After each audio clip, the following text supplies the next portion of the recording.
What's going on? So today I want to challenge you a little bit.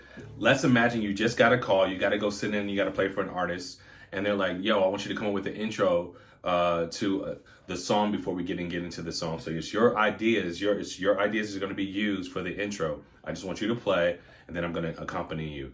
What do you do? So today I'm going to use a song, So Into You, featuring D Nice by Jock Ross, and we're just going to talk about some of the ideas. So I want to listen to, like, when he's singing, like, how can I find chords that, number one, will fill up the space, that I'm not being too busy, but it's still tasteful enough that allow me to do what I need to do. So let's take a listen to the song, and then we're going to break it down.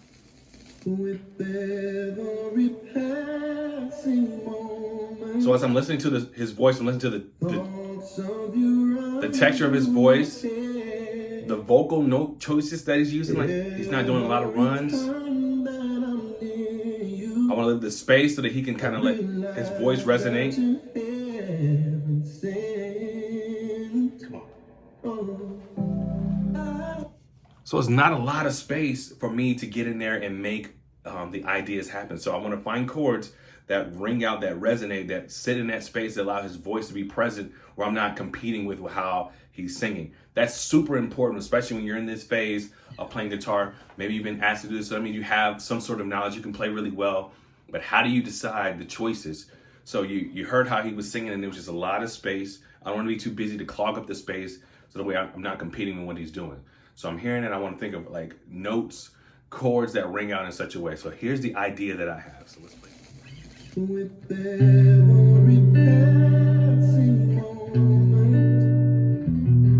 thoughts of you run through my head.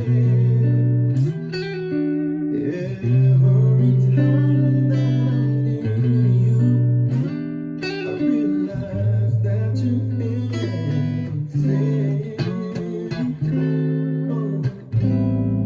So I gave the space where I'm letting those notes ring out.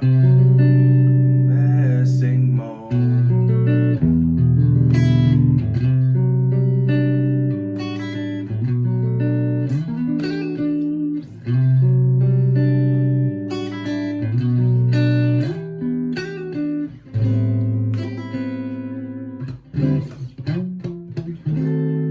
So I even let it where I can resolve on that diminished, that E flat diminished 7, before I get back into the top of the song. So it's really important when you're doing things like this, or being asked to play behind an artist, with an artist, whatever, that you give them the space for them to let them shine. It's not about you. You're accompanying them. I don't want you to compete with them.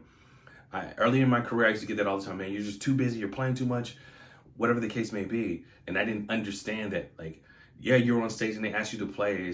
It's your time to shine. Your time to shine is you actually being in that seat. It's not about you got to go out here and try to throw out every lick, every riff, every hammer-on that you have in order to impress the people. You're already on stage, so you're already automatically in that seat. You're impressing them because you got the call.